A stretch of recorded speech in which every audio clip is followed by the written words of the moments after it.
You're listening to Infinite TBR, the podcast where we try not to buy more books. I'm Smack. And I'm Gabby. Spoiler alert! We're going to avoid major spoilers, and when we can, warn when we're going to discuss a particular book in detail so you can avoid that part of the episode. You can also check the show notes for time-stamped flags identifying potential spoilers. Happy New Year! 2025! 2025! It's been 12 months so far in 2025. That was a joke.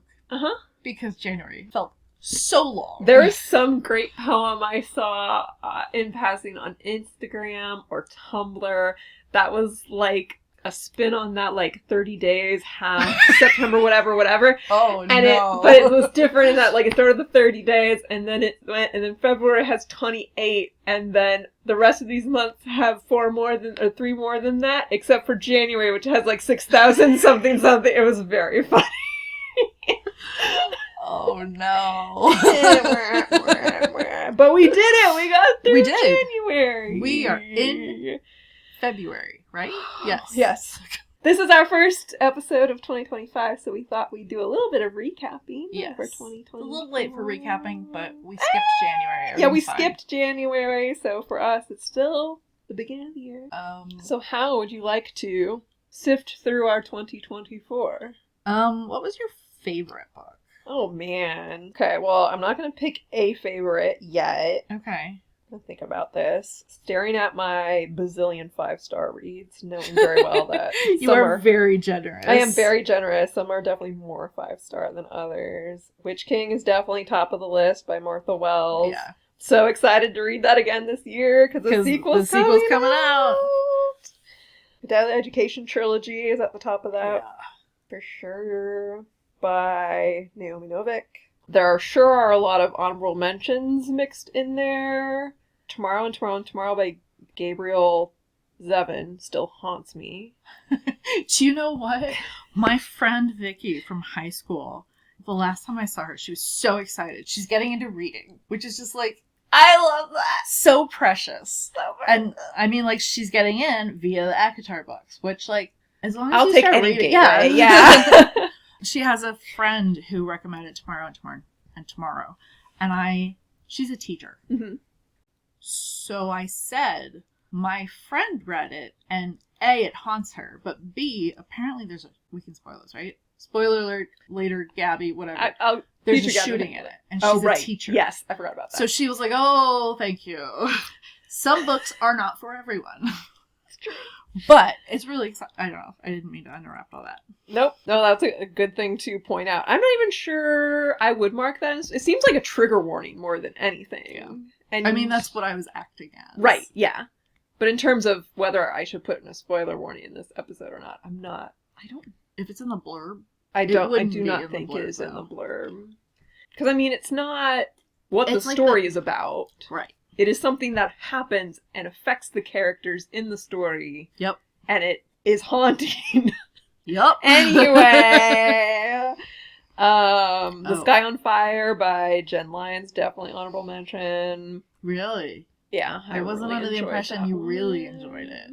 There were just so many. It was one of those ones that I would really like to revisit now that I kind of know what to... The thing is, I went into that one not entirely sure what to expect. Mm-hmm. Have you read any of her books before? No. Okay. This was, my first Jenn Lyons. I didn't know it was going to be poly when I went into it. Oh, interesting. And I kept thinking, like at one point we meet her ex, and I was ready to be like, no, ex, terrible. We hate him.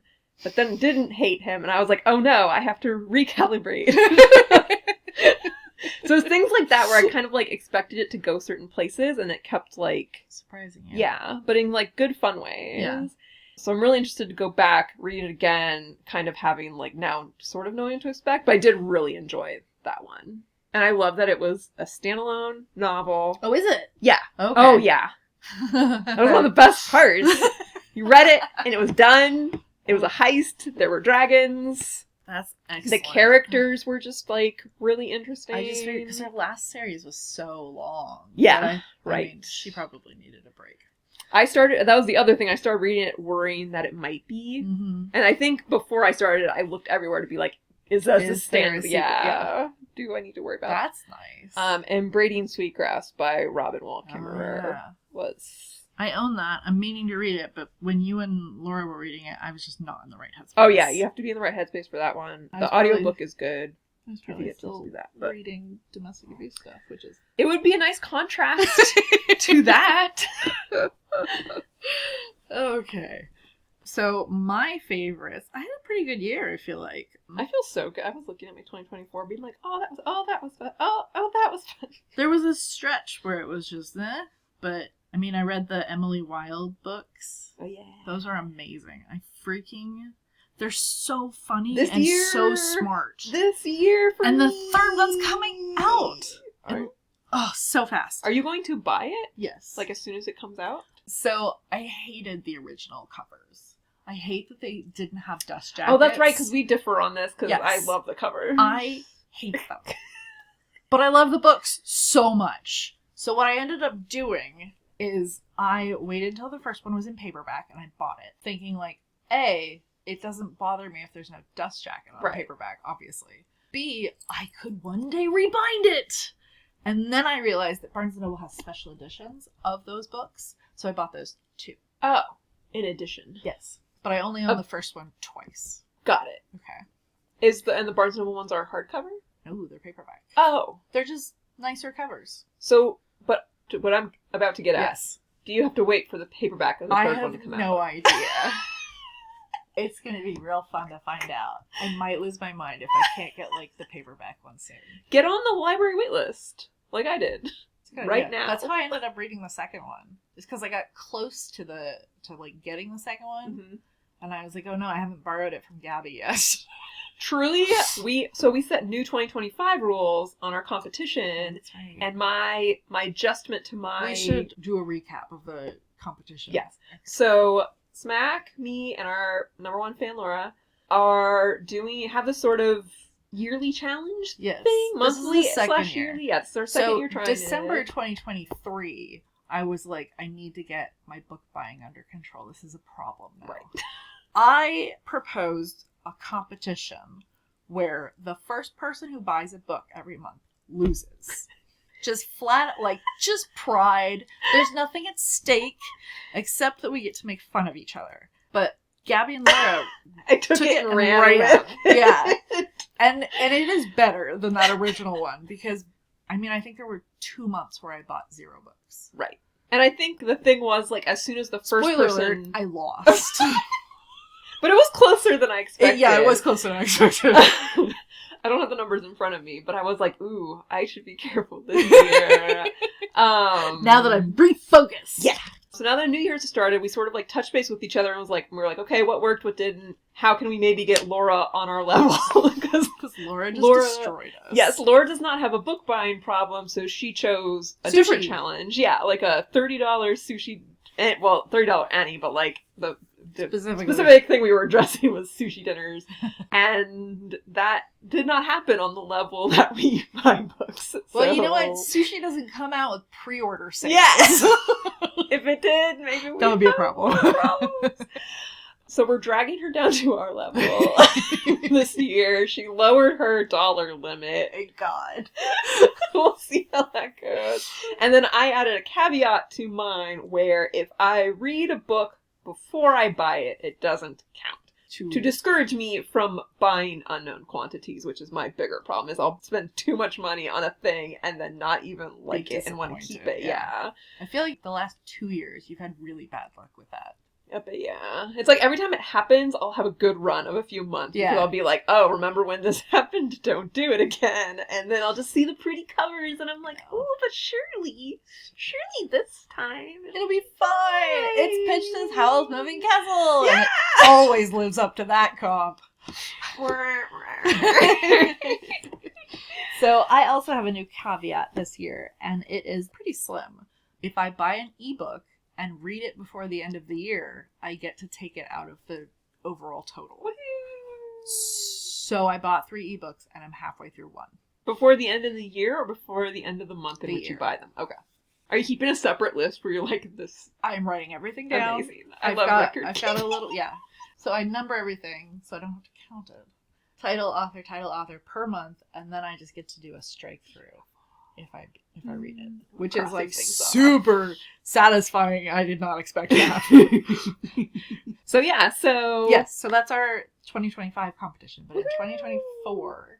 So now I've been better about going to the library and putting holds on things that I expect to come out. Right. So I put a hold on the third one so I can time my finally reading the Emily Wilde trilogy by Heather Fawcett. We didn't say that. And if you have not read these, the first one is called Emily Wilde's. The third one is Compendium of Tales. The second one is Map of the Other Worlds. Yes. And the first one is Encyclopedia of Fairies. You have to keep an eye on your holds list if you... Oh, to time it right? Yeah. Yes. Yeah. Yeah, and the motivation for asking if you were going to buy the third one right away was, do I have some wiggle room? There we go. That's where that was headed. Because if you buy it, then suddenly I don't have to worry about timing it just right. But I do think... Do it right now. Yeah. At the moment, my holds position is in excess of the number of copies they have on order. Yes. So... I mean, that doesn't surprise me at all. No. Those books are very popular. But it does mean I have some time, in theory. Ooh, something's in transit. Ooh. We're both suddenly on our phone. Yeah, now we're looking up our book Emily stuff. Wilde, show it to me. And my phone knows if I write the word Emily, it's Wilde's map and encyclopedia. Incredible. I'm number 21 on 18 copies. And if you put Emily W.I. in the Barnes & Noble search thing, the third book comes up. Good for her. My worry is that it might be even longer than... I mean, maybe this one will come in faster because everyone's frothing at the mouth about it. But I put in a hold on a book that came out early January. And that's number 3 of 4 copies. And it still says it's on order. Huh. And so maybe they're going to get some more copies. Oh, my thinking was they just haven't gotten them yet. And it's been a whole month. So is it going to take them that long to get the third Emily Wilde? Or do you think there'll be more on top of it because it's Emily Wilde? It depends on how their budget is affected. We're going to see if Gabby can time this right. And the Barnes & Noble site, they only have a hardcover and a signed hardcover. Oops. Which means the pretty paperbacks probably don't come out until the paperback comes out. Get on the library hold list. I need to get on that. Right now. Do it right now. While we're sitting here. Already on our phones. It's fine. But I kind of like the idea of, reading my own copies. Well, you get to read the first 2. That's true. The first one I read, though, that was your copy. And the second one was the library copy. So now you get to read your own copies. As I reread, you're saying? Yeah. Yeah. Okay. Oh, I assumed you were going to reread, but I forgot that you're not as... I'm not as... crazy about that as I am. apparently reread 8 books last year out of 120. Honestly, more than I expected. And I think most of those rereads were I read Silence for the Dead in December, but I also read Silence for the Dead in 2022. Right. So, those count as rereads. This is by Simone St. James. Yes, it is. Books that I have read once, it doesn't matter when I've reread them, they still count it as a reread. Sure. That doesn't make sense? No, but I'm perhaps just missing something. So, for the Silence for the Dead example, I read that in 2022. Uh-huh. And I read it again in 2024. Oh, because you're more likely to reread right away. Yeah. Is what you're saying. Okay. Yeah. Because I am going to reread. If I'm going to reread, I don't do them back to back the way you do. So to me, it's normal to be yes, it's been 3 years, I am rereading it. Okay, so there were maybe 2 books that I did the back-to-back thing. Uh-huh. Other ones were okay. What you usually do. Okay. That did remind me that... But I will be rereading both Emily. They're so good! They're so I'm really much excited. fun, and they're so smart. And she is so awkward. Do you know how the first one starts? No!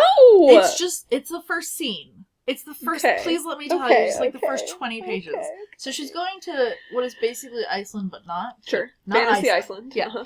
And she gets off the boat, and it turns out there's a letter waiting for her in the village from the guy she has to share a room with, an office with, back in Cambridge. Not Cambridge, but Yeah. Uh-huh. And it's because he sent her a letter the day she left and was like, I miss you. Here's a drawing of you. And she goes, God, he's so weird and annoying.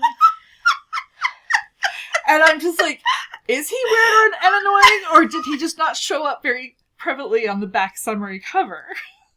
And it is the latter. It is so delightful. And, like, some of it makes sense. She's very awkward. She might be on the spectrum type thing. But, like he does date. It's not like he's pining. But he's not just pining. Right. And it's just, like, it's so smart, and it's so good. And it is all the fairy tales that feel familiar, but they are different. It's great. It's great. I love it. This is the first year I get to vote in the Nebulas for the Science Fiction Writers Association, and I think that's going to be my nomination for Best Novel, is the Map of the Otherworlds. I just love it so much. So anyway, that was one of my favorite books this year. I was going to tack on that I didn't count it because it was a reread, and the whole reread reminded me, but I did reread The House in the Cerulean Sea last year, and that is also an all-time favorite by T.J. Klune. Because the second one came out. Because the second one. That was my first read of 2025. Nice. And it's definitely going to be one of my favorites when we have this conversation again in a year. So I'm scrolling through all the other books I read, and so... Did you get your beautiful 5-star collage? Mine has 1 million. I'm sure yours will have fewer. Oh, okay. Other honorable mention was Dreadful by Caitlin Rozakis. I forgot I read that one. That was sort of a recent read, right? Yeah. Okay. And the Jessie... Oh, I read it for Summer Bingo, so I guess it wasn't that recent. Jessie Mihalik series. So one of mine was obviously The Space Between Worlds, which is another read. That would be one of mine if I had read it, but I didn't. So good. That's by Micaiah Johnson. Yes. And, I mean, I've been saying this, and now I'm going to say it, and it's recorded, and it's, like, real. I think that might be my favorite book ever. Yeah! Like, I think you had said you were, like, it definitely got up there the last time we talked about it. But, like, the more I think about it, the more I'm just like, Jesus, I will never be able to write something this intricately plotted and painful and wonderful and realistic for all that it's like a science, like, far in the future. Those are the most brutal, yeah. The ones that feel like, oh, yep, this is exactly how this would go.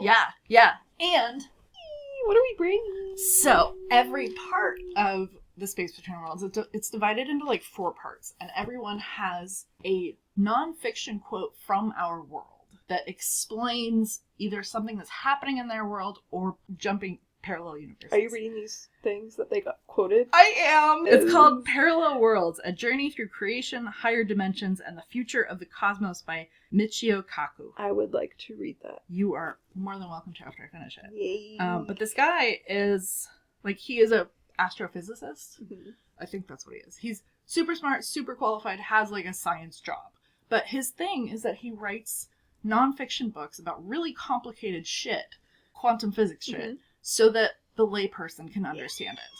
I love that. I know. Love me a good, like, non-gatekeeper thing. I know that, like, you and I have our, like, own systems, organized chaos ways of proceeding with our reading lists, but I really wish we had the wherewithal to, like, sync up certain themes so that we could, like, we could go on a multiverse kick and, like, exchange multiverse books and... Every multiverse book I read now has to stand up to the Space Between That's Worlds. the other problem, is once you have, like, an amazing example of one, it's like... Oh.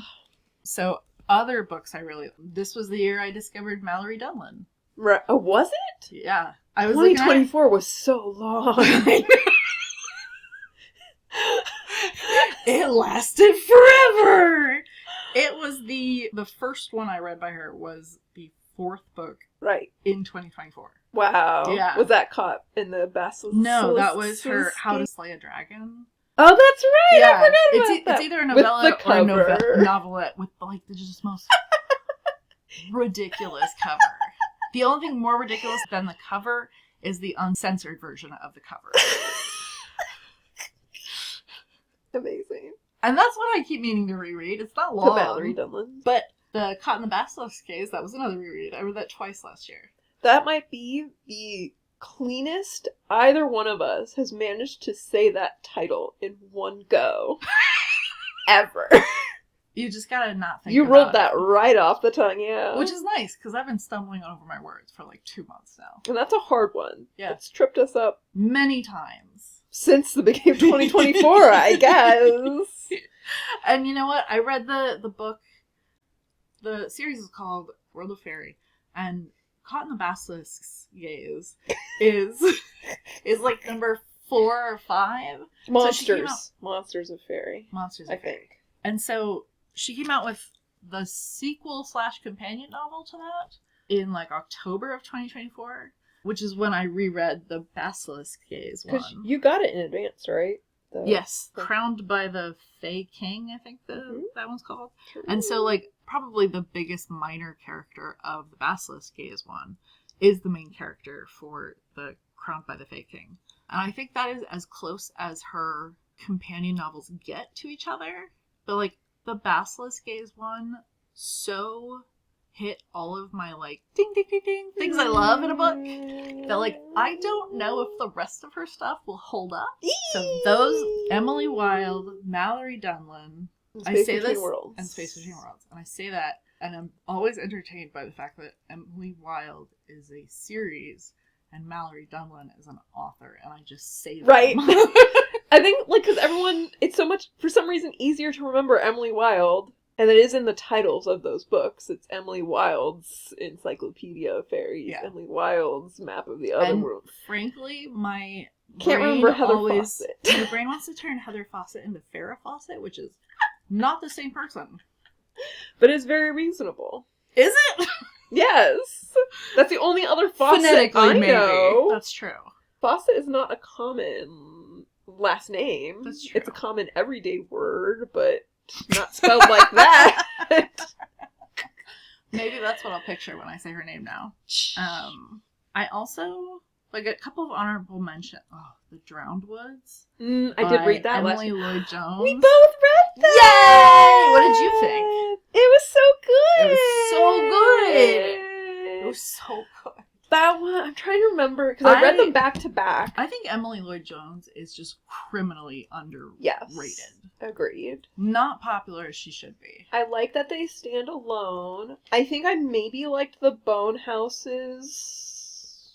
Oh, you read both of them? I did. I read them back to back, because Bone Houses was a Halloween read. Oh. And then I just rolled right into the Drowning one. There's a tiny crossover they between the two books. Wink at each other. What did you think of that? I thought it was cute. It's adorable. Yeah. Except we know how one of them dies, right? Her dad from the Bone Houses is the love interest in the Drowned Woods. Did I get that right? My impression was that the generations were much further apart than that. Oh. That it was like generations ago. Oh, that's so much more that was calming. established. Oh my god, I thought that was her dad, and my heart just broke. It just broke. I did not go there, I don't think. That's why I was warning you. Oh. I thought you were just warning me because it, like, ends with a really, however that... Nope. Nope. It broke me. Got you. I spent like a full day being like, oh my god. I didn't think about that. Oh my god. And yeah, that would have made me unwell. Yeah. I think I thought they were a little bit more closely connected, but then I like went back and like checked like some minor detail or whatever, and like it didn't make sense, and I was like, well, it can't have been that, so it must be like a I think. So yes, that book was amazing. Both of them. Both of them were very good. And they are the Bone Houses and the Drowned Woods. I think it's the Drowning Woods. Drowned. Is it? I'm looking at it. Motherforker. I don't know. There must be something else that's Drowning. The Huntress, which is another spin-off in that same world, is coming out this year. Is that this year? I thought that already came out. Or there was one. The paperback is coming out this year. Oh, gotcha. And this is one of the series where I own the ebook of the Bone Houses and the paperback of the Drowned Woods, and I simply cannot go out and buy the hardcover. I cannot own three different like I just can't do it. That makes sense. That multi-format thing, I thought I could briefly, but like I think I could if it were like evenly distributed like that, because I'm that kind of that's my brand of neurodivergence is one of each. Okay. But as soon as like I ended up with 2 of one and then the other ones were different, that would couldn't do that. I briefly thought I could do 3 different versions, and then I thought, that's insane. That's insane. That would be such a borderline thing for me. I also would just wait for the paperback, knowing full well that I have a bazillion other things to read in the meantime. Yep. And so I'm holding off on the paperback of The Huntress until there's a pre-order sale. What else was great this year? The Malka older books. Yeah, those were which honorable are mentions. the mimicking of known successes and the imposition of unnecessary obstacles. And they are sapphic gender-bent Sherlock Holmes on Jupiter. The gender bent is probably a little redundant Well, since it's sapphic. That's but true. Meh. Sapphic Sherlock Holmes on Jupiter. It's not a terrible redundancy. Yeah. The important thing to point out is there ain't no men here on Jupiter. She's kidding. Which is kind of ironic.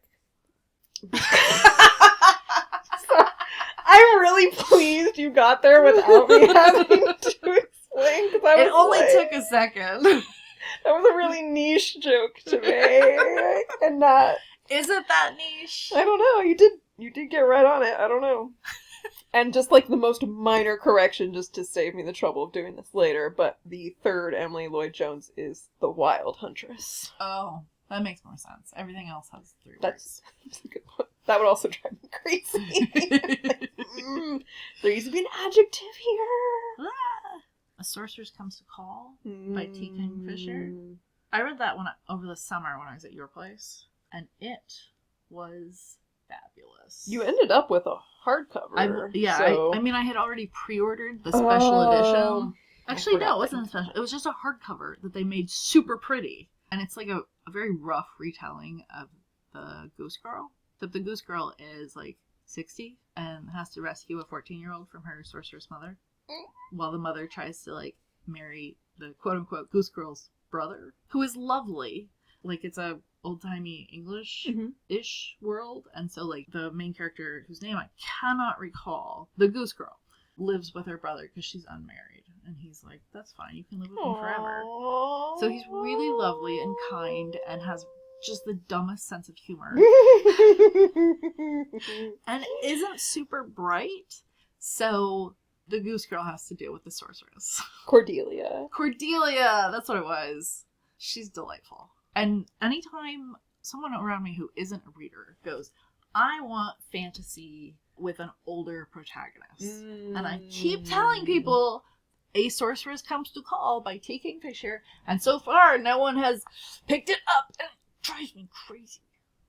Call them out. What are their names? My parents. Hey! And my mother is going to read it. I'm going to stick it on her pile. She'll never know she didn't put it there herself. I mean, it's already on the kind coffee of table, there. yeah. Didn't she read, Nettle and Bone? Yes! Thank you! I was like, I can see the cover perfectly in my head. I had to go backwards in time. I read this one, and then before that I read that one. I was so stuck on A Sorceress Comes to Call, and my brain kept being like, no, it's not that. No, it's not that. It's the one that goes with this cover. Yeah.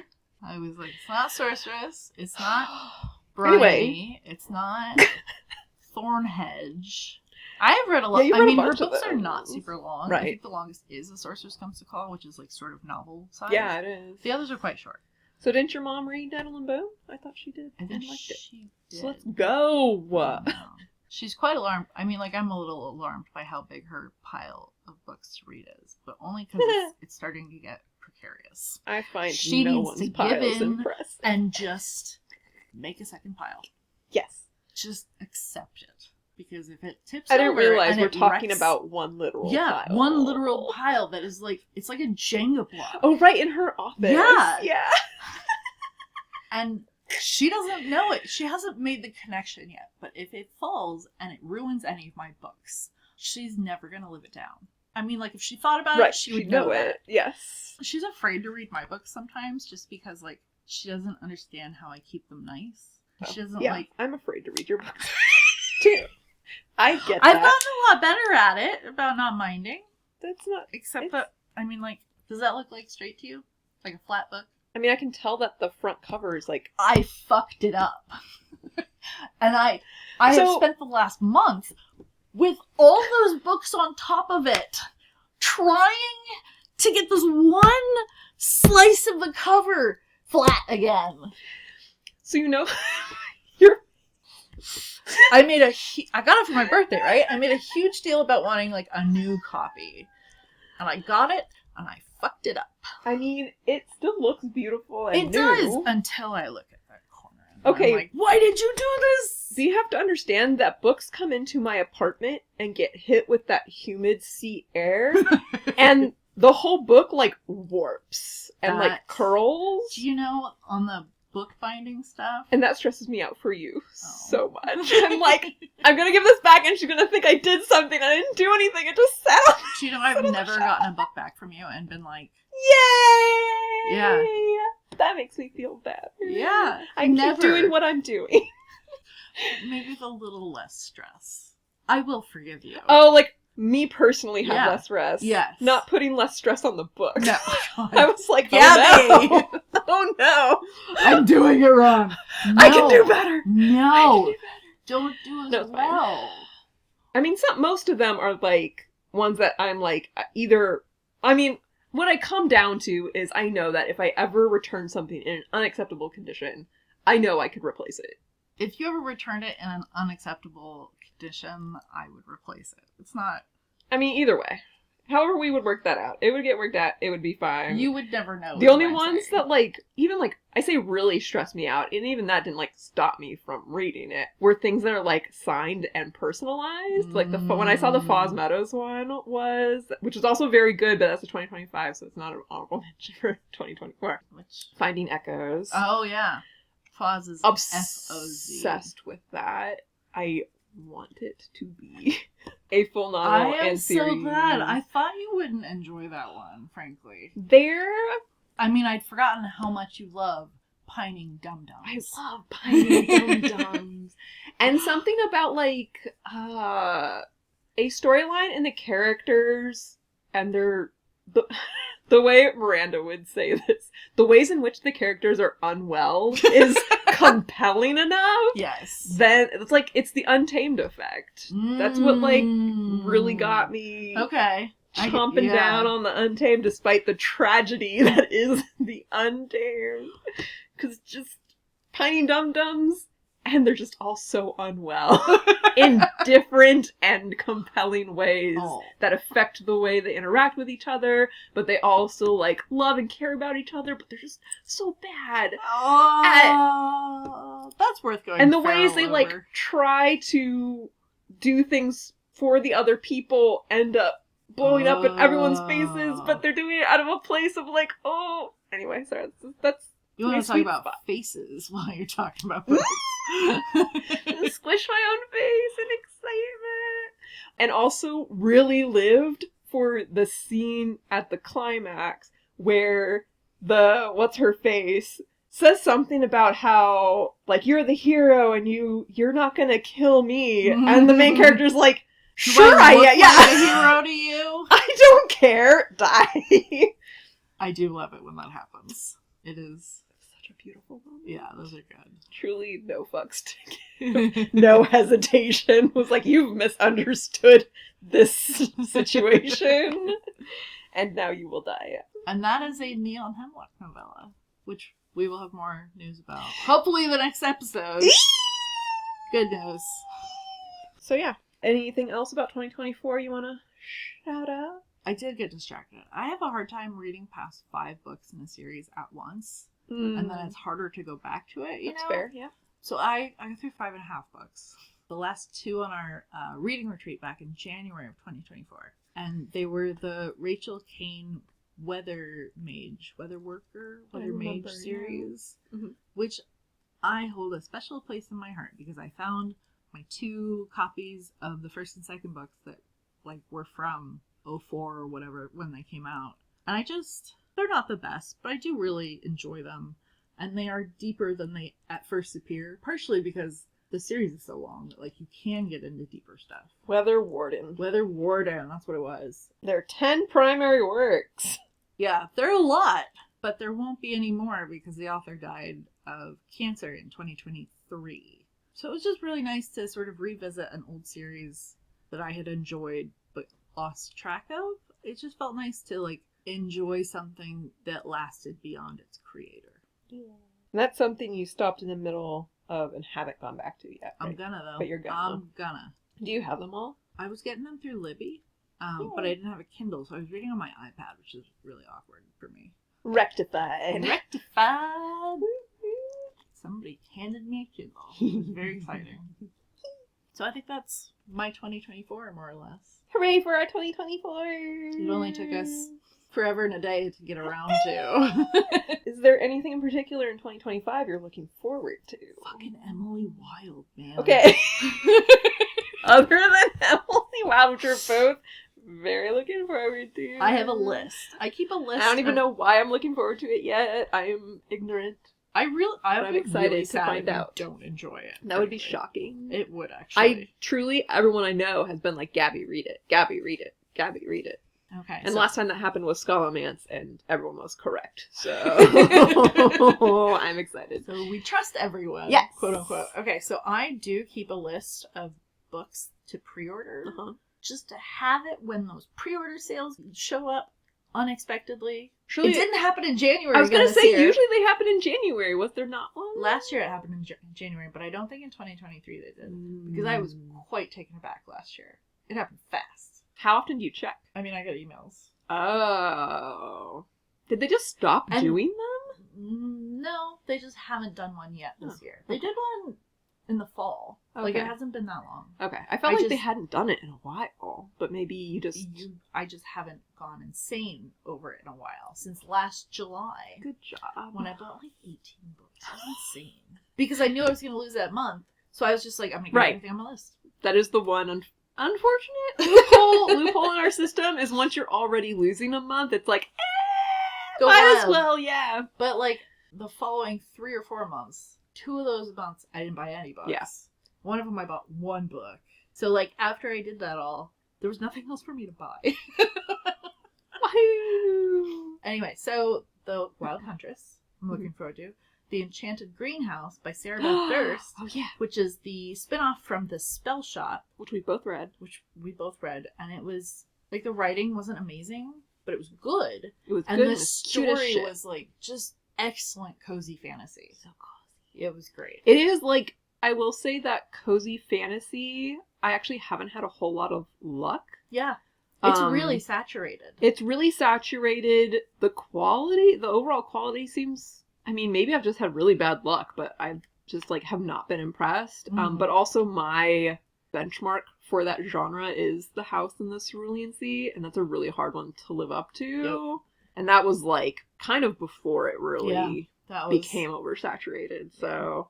I think it's so oversaturated because I think there are a couple of reasons. One of them is that a lot of, particularly self-published, I hate to cast aspersions, but a lot of less experienced or less traditionally published authors assume that cozy fantasy means low stakes. Right.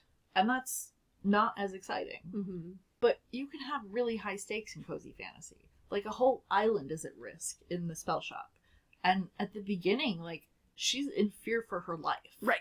And that has to be established in order to up the stakes of being found after that horrible beginning. And so it's cozy, but there's shit happening. Right. And a lot of the ones are like, they have to go on a quest to the neighborhood village to find bread or something. Like, it's not... They have a goal, and there is conflict, but, like, it doesn't feel like it means anything. Right. So I think that's the main reason why cozy fantasy is oversaturated, because that's quote unquote easier to write, and therefore more people are doing it. I also feel like, I don't know, this isn't going to be thought through well or perhaps communicated very well, but I do want to run it by you. Okay. So you can help me chew on it a bit. But a lot of times when I was reading these cozy fantasies, it occurred to me that, like, in a lot of ways, romance novels it's the cozy genre. Yeah. But especially sweet romance. Yeah. And I've yet to encounter, like, the level of tension that romance novels, like, so it's almost like the skill set that romance authors build is completely lacking in a lot of these cozy fantasies, where they haven't learned how to capture that tension when the fantasy stakes are not. Yeah. Like, and I think that's a function of romance authors not crossing over to cozy fantasy. I think if they did, they would be better at it. Yeah. Oh, that would be so good. Yeah, it would. And I guess, like, a lot of times when I think fantasy in general falls flat for me, it's when interpersonal dynamics aren't very well done. And I think that's it's kind of like a distillation of that. Yeah. Where if you're not doing your characters well, and they're not interacting in ways that are interesting. Yep. And then what are you doing? Yeah. Anyway, I thought like about that that a thought. lot. But yeah, but Spell Shot is on the higher end, I think, of the ones that I've read. I really enjoyed reading that one. Yeah. If only for the talking plant. The talking plant was just so fun. I've already forgotten his name. And Meep the cactus. Kill me. And you know what? I think I told you this already. I knew there was going to be a spinoff when I was reading the Spell Shot. Right. And so I was looking at the characters around the main character who could potentially be the main character of this spinoff, because I hadn't read the summary of the second one. And by the end of the Spell Shop, I was just like, I don't want to know anything more about these characters. You're done. I don't think it'll be interesting. And then I read the back cover for the spinoff, and it is the last person I did expect, the first person I should have expected, and I am so very excited for it. So, what I want to say as a fun off of that, when you texted a quarter halfway through, and you were like feeling out whether I'd met whoever to figure out who the next book, or you mentioned you warned me not to look up the synopsis of the second one or something. There was something where you were like, oh, I'm so excited about the main character of the second one, and then I was reading the first one being like, which character would Smack be really excited to see a sequel about? And the first person who popped up where I was like, I really hope this isn't who, because I was like, this seems like someone Smack would get really invested in. I don't like her at all. Is the redhead who shows up on the island. She was so and she's annoying. so annoying and terrible. And I was like, I was so sure she was who you were talking about that I kept being like, there must be some redeeming feature that comes up at some point. But so far, really don't like her. Yeah. And I don't see you. And I was like, hadn't even occurred to me with that one. Something must come up to make her more interesting. I was thinking and it that would be did the baker. happen. Her and the baker, basically. Yeah. But then, by the end of the book, their relationship had gone too far. And I was like, well, now there's nothing to write this book about. We're not going to get an entire novel about that. And at that point, I was like, now I have no idea who Smack was talking about. And then you were in the back cover. I was like, never would have guessed in a million years. Should have guessed. No, I wouldn't have. Nope. Because I really believed what they said about her in the Spell Shop. There was no reason to not. And I thought we were going to stay on the island. That was the key supposition that really prevented me from thinking outside the box. Yeah. Was who else on this island could there possibly be a story about? No one.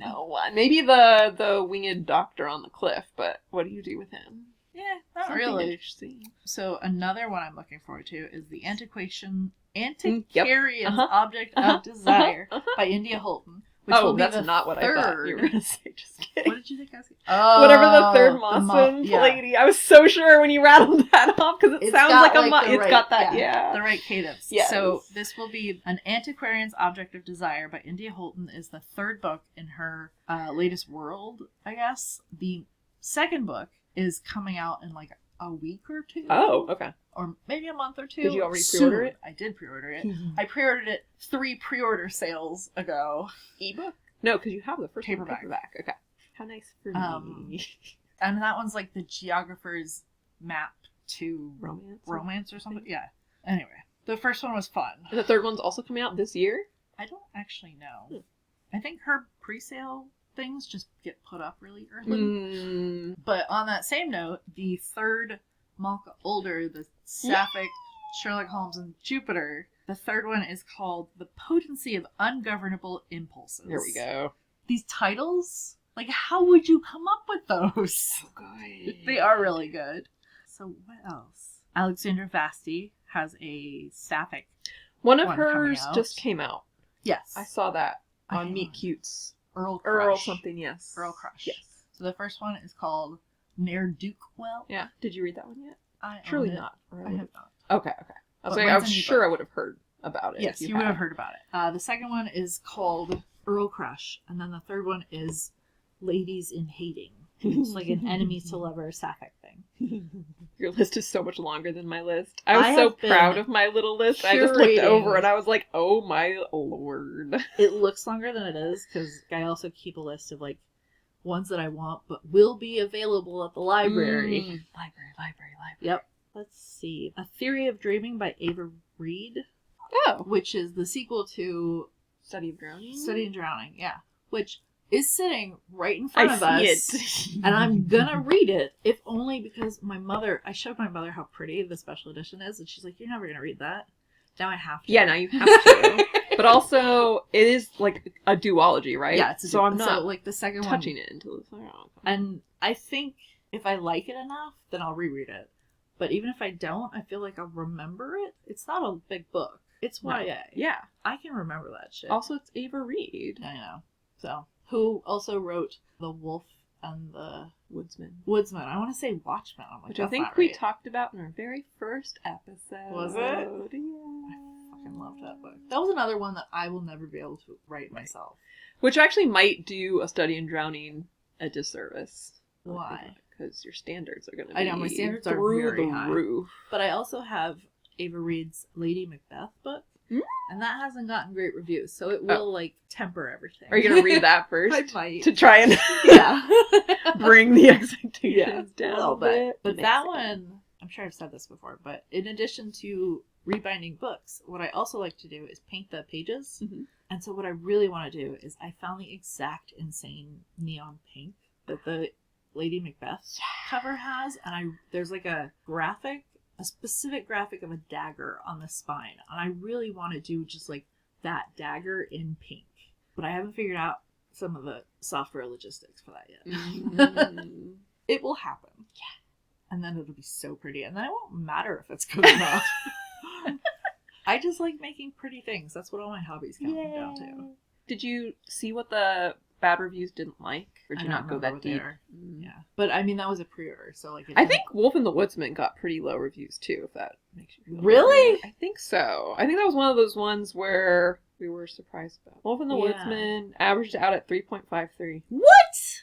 I know. Did And you then- read it? Did you ever hear No. it? Okay, so there's this part And Lady Macbeth is 3.49, so actually really close. about 2/3 of the way, maybe 3/4 of the way through The Wolf and the Woodsman that I kept, like, I would see writing agent wish lists with that scene in it, and it, like, you knew right Fascinating. away that they had also just read The Wolf and the Woodsman. I So see. even if you didn't ever want to query them, you could be like, oh my god! Together online. The days in which Twitter had fewer Nazis. Sure.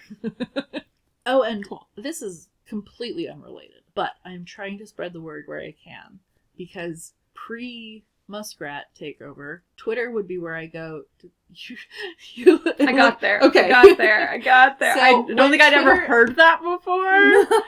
And I cannot stand to say his name sometimes. Fair. I just can't do it. I've had a really hard time finding other ways to say everyone's names. Because Yep. don't want to. Anyway. Love So, it. when Twitter used to be good, that is where I would go for wildfire updates. Right. Twitter was faster than the local news stations. And now that doesn't work.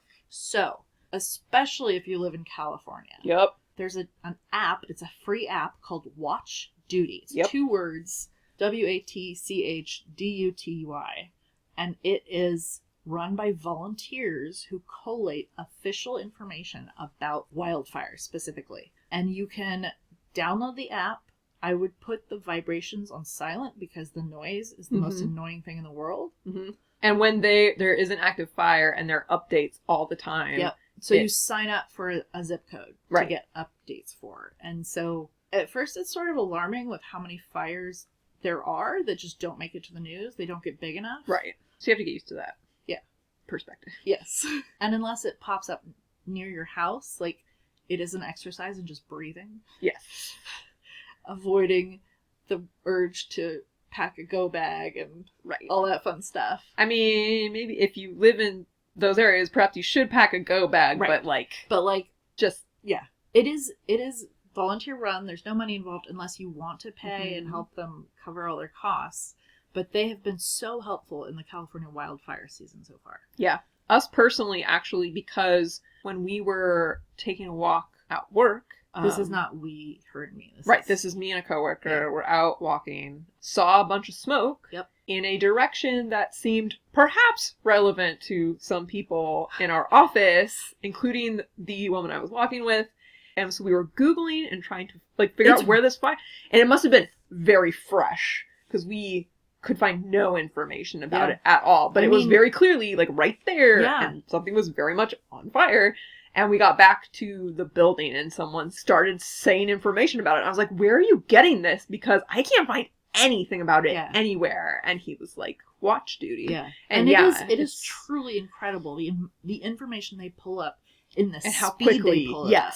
And it is official information. Yes. It is available somewhere, but it's incredible. It's definitely. I think it will literally be a lifesaver at some point. And it did turn out to be just a couple neighborhoods over from someone I knew. Yeah. So I was able to text him, and he didn't know about Watch Duty, so he had not heard about this fire, didn't know it was the thing. And I was like, "Do you need help?" And he was like, "What are you talking about?" And I was like, "Could you maybe get this app and keep an eye on the evacuations?" Okay. And so, I think it was 2 or 3 weeks ago at this point, there was a fire that started relatively close to us. It was close enough that my brother in the Bay Area called and was like, "Mom and Dad aren't picking up. I need you to tell them about Watch Duty. Also, there's a fire."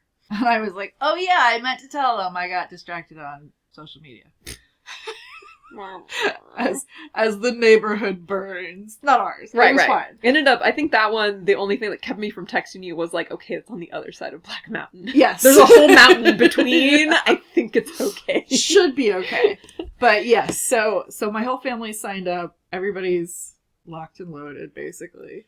So yes, this has been another PSA from IT. Oh my god. Any other books you're looking forward to in 2025? A lot of them, I have these sequels listed of books I own that my goal is to read them before I pre-order them. Yeah. So I believe in you. There's a book by Katie Rose Poole. There's Nikki Pau Prado. That's one that's been on my list. I know. You'll know if it's any good. So there's Rachel Gillig as well, which I hear amazing things about. Yeah. One Dark Window. And that's her new series. I think it might also be. I think that is a duology. Yeah. Too. And then A Lady's Guide to London by Faye Delacour. That is the second book in a series. A Lady He Lost. The Lady He Lost. It was a second chance romance where the hero was engaged to the main character's sister or cousin or something, and then was lost at sea before they could get married, and has been alive this whole time. Yeah. And the first time I read it, I was just up till 3 a.m. And it's the easiest. I got my mother to read it, of all people. It would be really good. That, but it turns into a polycule. Someone's lost at sea, and then they get remarried, and then they come back, and they're like, what? A, they were related. Well, yes. I'm just saying. The cousin was the worst human being. Not in this particular. And there was this whole thing where he picked the cousin over her, and she thought they were best friends, and was hoping to be something more, and then he picked her awful cousin. Well, I don't. And it turns out that the cousin. Should I tell you? I don't know. Do you think I would like it? I think I'm not sure. I was on board, and then you started saying this, and I'm like, I don't know that I want to read this, actually. It is a fun and very quick read. Okay, then I will. And I read it twice. Okay. It was one of those ones where, I read it at the beginning of the year, and then I was leaving the makerspace at the library, and lo and behold, the copy was right there, and I thought... What's the first one called again? The Lady He Lost. Okay. So the second one of those, I would probably library that one. What about you? Oh boy, I do have a list. I got really excited when a bunch of sequels dropped. Information for them. Yes, the information for them dropped, and I was like, I can find some of them were trilogies that I had been putting off in anticipation of the third dropping. And, right. Are these books you've read the other books for? There's a mix. Okay. The first one, I have them in date order so that I can time my library holds. The first one. Oh, the new Kate Elliott is coming out. Yes, right? that's where I was going with that. Oh, yeah. That's not until April. And that is Gender Bent Alexander the Great in Space. So the third good. book, right? That one I did read the first one. Yeah. I have purchased the second book because... And you have spent years just frothing at the mouth over this series. Not like... It hasn't been like she's not putting them out and I'm stressed because this may never happen. It's just like... It takes a while. Yeah, it's just clearly been taking Genius that doesn't long. happen overnight. Yes. And she already has like a first one of a new series like ready to go this year too that I think we both just put in our TBRs. Like she just fairly spits prolific. books out. So anyway, that's coming out in April. So excited. I have the first two. I probably won't even bother library. No, I will if I get the chance. Anyway, if the library timing works out, then I'll library it first, just so it doesn't count toward my total. Anyway, I'll deal with that separately. Breath of the Dragon by Shannon Lee and Fonda Lee came out in January, and that's Fonda Lee co-wrote it with her niece, I want to say. Oh, that's interesting. The first of a duology, so I'm really taking a chance. Oh boy. Reading it now, but hopefully they won't sit on it. It just says inspired by characters and teaching from Bruce Lee, and I don't know how much of it's a coincidence that everyone's name is Lee. I hope it's part of their marketing. That would be amazing. That would be amazing. Okay, Shannon Lee is the only living child of Bruce Lee. What? She's also much older than I thought. I thought she was like a youngster, and then like Fonda Lee was like... the older mentor. But no. I don't know. Maybe just because it was YA, I was like, some baby must be writing this. Nope. Shannon Lee's older than Fonda Lee. Anyway, Fonda Lee is one of my faves, so I'm really excited about that one. Did you ever read her Tor.com novella with the... Not Griffins. Tethered Sky? Yeah, Untethered Sky. I have it. You have it? I have it, but I haven't read it yet. That was, unfortunately, the first Fonda Lee I've read, and I was not super impressed. Like, it was good, but it wasn't, like... Yeah, I remember hearing that. Maybe it was from you. She read the beginning of it to us at Siren. She did, and it was amazing. Yeah. And the rest of it didn't hold up, Bummer. But yeah, I haven't read that one. Anyway, Breath of the Dragon's on order at the library. I'm kind of hoping that the second one will not be long in coming out, or that it won't end on a cliffhanger, and we'll sure find out. Emily Wilde, which we've talked about, comes out February 11th. Sun Chronicles is the Kate Elliott, Alexander the Great. In space. And the third one's Lady Chaos, and that comes out April 3rd. That's such a good title. I know! Lady Chaos. I know! I love that. It's so good! So excited. A Letter to the Luminous Deep, the sequel. That sounds... Which one is that? That's at Sylvie Catherall. And that first one came out this year. Was extremely well marketed. Interesting. Perfect for fans of A Marvelous Light and Emily Wilde's Encyclopedia of Fairies. So, and that one I got from the library thinking it was a standalone. Read like the first 2 chapters and then saw something in passing that said that the second one was coming out this year. And I was like, oh no, and sent it back to the library. Oh my god! I was like, no, I gotta wait a few months. So, second one comes out May 6th. Well, at least the library gets credit for... Yeah, exactly. So... That's the plus side of our challenge, is I am patronizing the library a lot. I just wrote Dark Lord, May 27th. Nothing else? I don't remember what that means. Oh, I do know what that means. That is Dark Lord Davi, which is the How to Become the Dark Lord and Die Trying by Django Wexler. I just finished reading that, and it was very fun. It's a comedic fantasy that builds the, like, this Japanese trope isekai of being, like, reborn into... Oh, right. Like, a contemporary person being reborn into a fantasy setting or a video game or whatever. Took that and applied it to Western fantasy trope. So it's, like, this very, like, Western fantasy that this person who, like, is from our world has all these, like, modern pop references. Oh, that would be fun. But they've been living in this world for over 1,000 years. So there's, like, forgetting some stuff. So they, like, will remember some, like, slang, but they won't remember, like, whether, like, something happened in, like, Florida or somewhere else, or, like, they remember weird things. Anyway, the way it's executed is very fun. It's a little bit... It is a particular style, and you have to be, like, on board with the voice, the narrative voice. Yeah. And I could see it being abrasive if you're not about it. And if you're not about it, I simply would just recommend you don't read it. Yes. Because it's something you gotta buy into. Yeah. And once you've, like, bought into it and you're like, okay, I'm along for the ride, then it's great and it's very fun. So she keeps getting almost like she has a save point that she can't escape. Oh no. Every time she dies, she ends up at the save point where she's not reborn because she's an adult, but she emerges from this fountain and this old wizard comes up to her and is like, you are the chosen one, and takes her off to go save the human world from being overrun by wilders, who are like the orcs and the whatever. Yeah. And so she spent 200-something, like, full-ish lives trying to be this chosen hero and keep the Dark Lord from overtaking, Right. which has amounted to over 1,000 years. And she finally one day decides that she's done.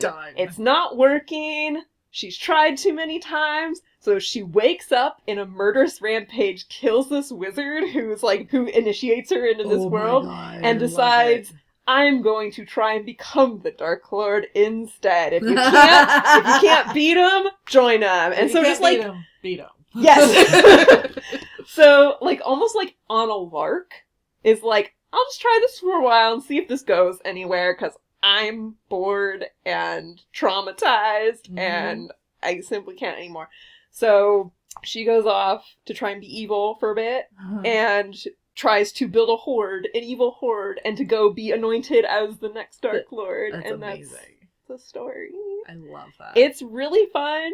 The way it approached these tropes and this concept, it reached an emotional level that I didn't anticipate. Like, it is very lighthearted, it is comedy. Yeah. But it is also, like, felt very real. Like, Yeah. it was like, yes, if I were in the situation, this is probably as well as I would handle it too. And there's a very human aspect to it. Yes. Yeah. It was just so much fun, and a sequel comes out in end of May. Also did not realize that was a duology when I started it. But it didn't, like, cliffhang. Okay. The arc of the first book ends, and then there's like a, oh no, what am I gonna do now? Yeah. It's kind of how the first That's one fun. ends. Do you know, slight tangent, but I find this not a trope, but it's a trending direction in fantasy and science fiction and horror and stuff, where it's not grimdark, but there is a moment where the hero who's supposed to be like super good or cozy or noble or whatever is like, you know what? Don't fucking care. I'm gonna try this the bad way. Yep. And it's just feels like such a respite. Kind of cathartic. It's super cathartic. And it's just like, God, man, I'm so fucking tired of the world. And of being held to these, like, impossible standards. That you can't actually meet. No. Certainly not twice. Nope. Which says a lot about Where we are.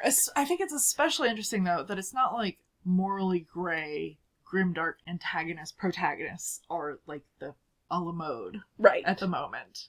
It's not a grimdark thing, it's a fuck it thing. Yeah.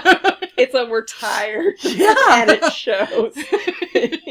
Over and over and over and more popular every... This is a pretty great comedic encapsulation of that exact vibe of I'm tired. And These that's tropes sort of like, are tired. Yeah.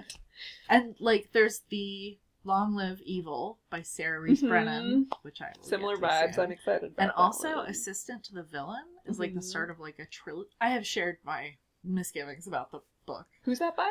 She's another one of those book talk authors. Yes. Hannah Nicole Mayer. And like it's clear that the prologue has been written well after the book is done, and the editor was like, you need some kind of context. So like it's sort of ham-handed in a lot of what it does, but it's the same idea. Like, this girl needs a job. She is very good at office management, so she works with a villain.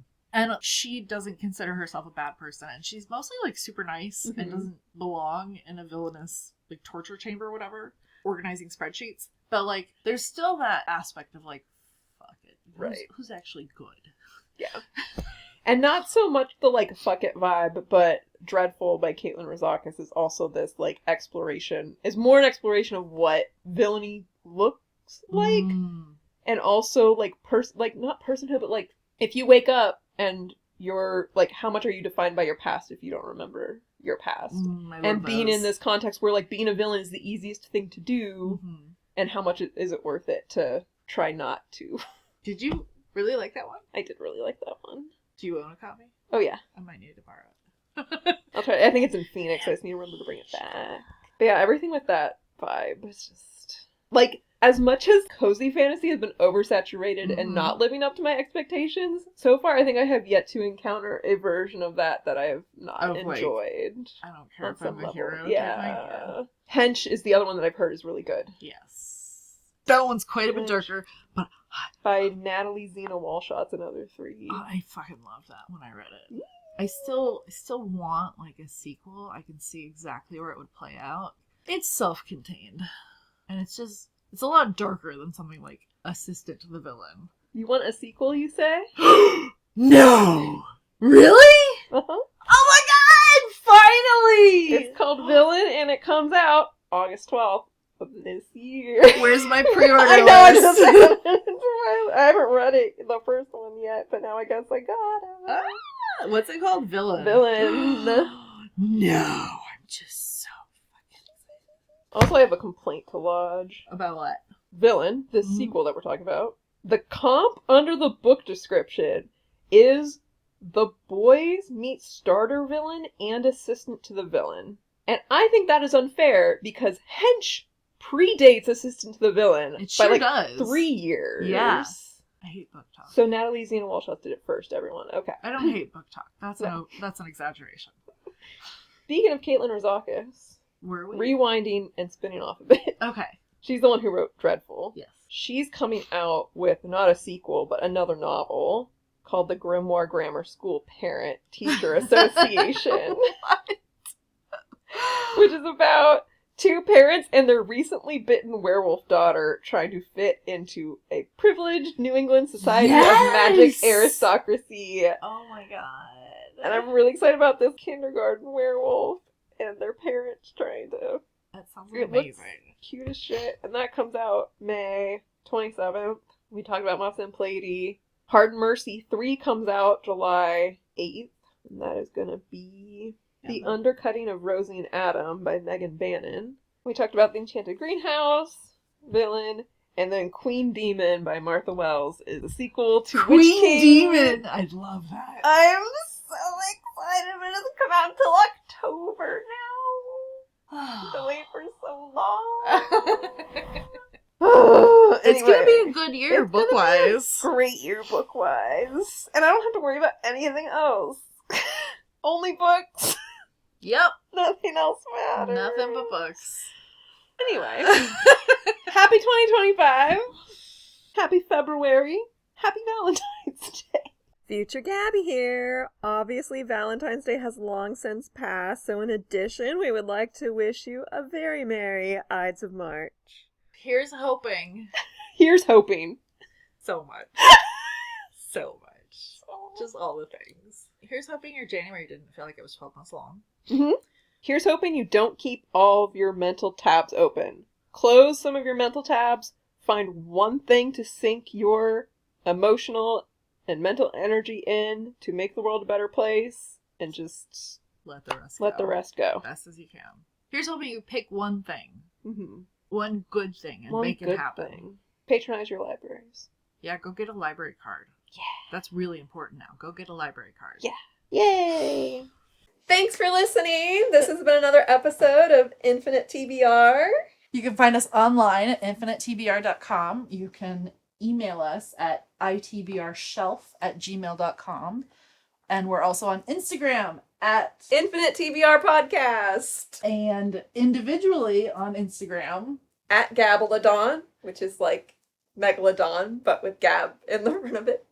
And at what_Smack said, because Instagram locked me out of at what Smack said. So here we are. Here we are. See you next time.